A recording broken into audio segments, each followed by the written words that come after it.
Right now on News Channel 6 at 11, troops from Georgia get ready to go overseas as the Russian invasion of Ukraine continues.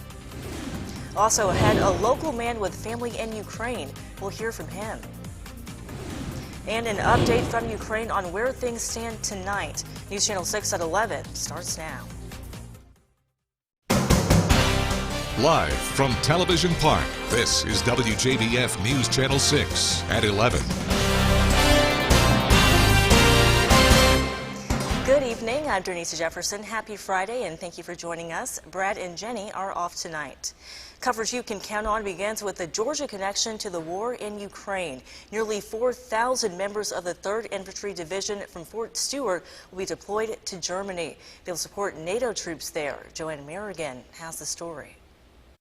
The flags fly high in Hinesville 365 days a year, but there are even more now. It absolutely is a military town. We take our military history very seriously. My grandfather was a sergeant major. I mean, that's how my family got here originally as well. Leah Poole is the head of the Liberty County Chamber. Oh, well, if you ride around town, you'll see all the signs, local businesses saying good luck, Godspeed, we're praying for you, for all of the soldiers that are leaving. The Pentagon has announced that out of 7,000 troops being deployed, that nearly 4,000 are from the 1st Armored Brigade Combat Team of the 3rd ID. They're being sent to Germany to, quote, reassure NATO allies and support a range of other requirements in the region. I think it's expected when you sign up for it, but no one really thinks it's going to happen until it happens. Tiara Smith says the news hits very close to home. My husband, he's an X-ray tech in the military, and we live in Griffin Park.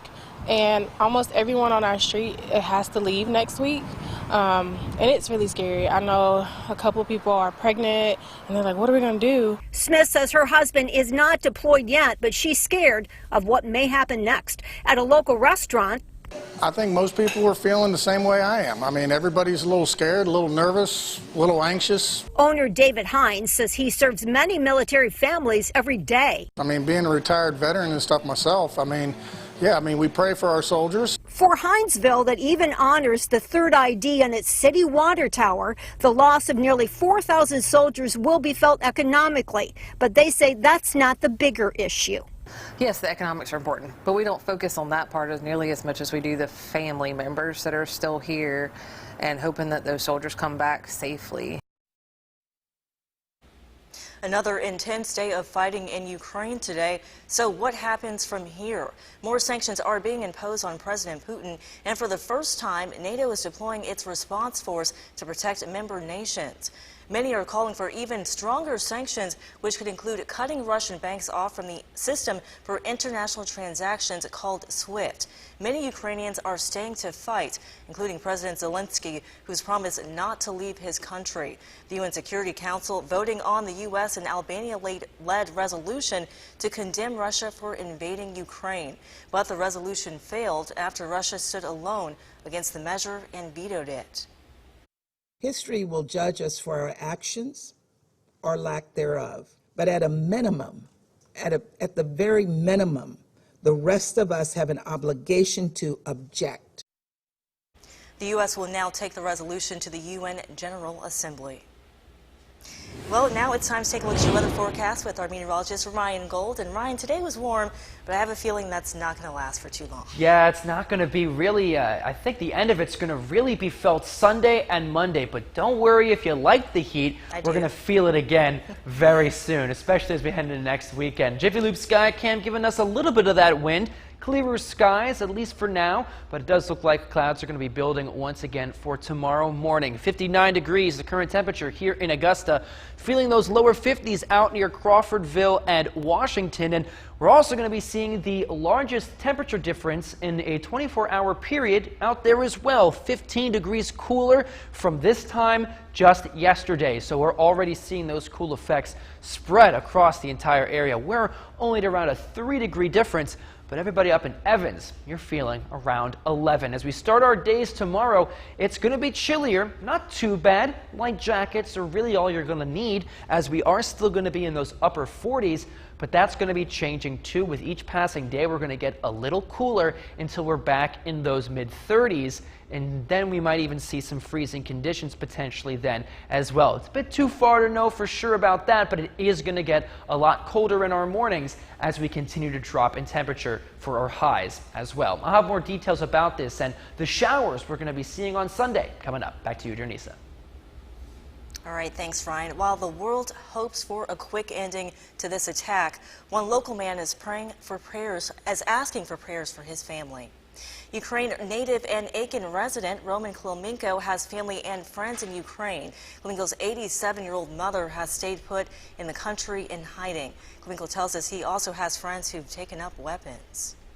My niece, she is, hiding with her family there. Some of my friends that I talked to have joined. So there is definitely the resistance. Klomenko tells us he believes this is not only a fight for Ukraine, but also a fight for democratic freedoms, which is crucial for the entire world. For many Americans, the concern over the invasion in Ukraine is over the stock market and gas prices. The Secretary of Energy says that impact has yet to be felt here at home. And the concern is, of course, that the energy markets are skittish, more than skittish, because of what they are seeing. And when that happens, prices go up, period. That just happens. It's on a global market, oil prices in particular. At the moment, we have not seen any disruption in oil or gas supplies from Russia. But of course, this is just the very beginning. Another top concern among U.S. leaders is the impact on America's cyber networks. Experts say Russia could try to disrupt digital-based systems across the country. One local security expert here tells us a cyber attack in the U.S. could mean a malware attack on financial institutions. News Channel 6 will go in depth with political scientist Dr. Craig Albert on the next edition of The Means Report. Dr. Albert will discuss the vulnerability of U.S. digital systems, including the banking industry.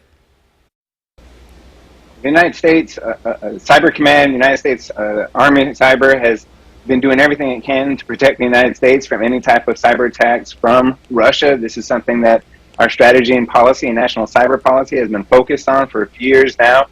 Of course, offense has the advantage when it comes to cyber attacks. So if Russia has indeed unleashed some type of new worm or new wiping type of havoc on the United States, if they indeed targeted the United States, but it would be met swiftly with retaliation, and it wouldn't take the United States long to recoup and recover and get rid of that malware.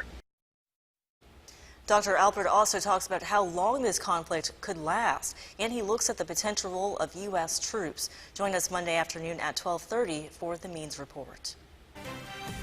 The CDC releases new and highly anticipated guidance today that ease indoor masking recommendations in many parts of the U.S. Details after Ryan's full weather. Stay with us.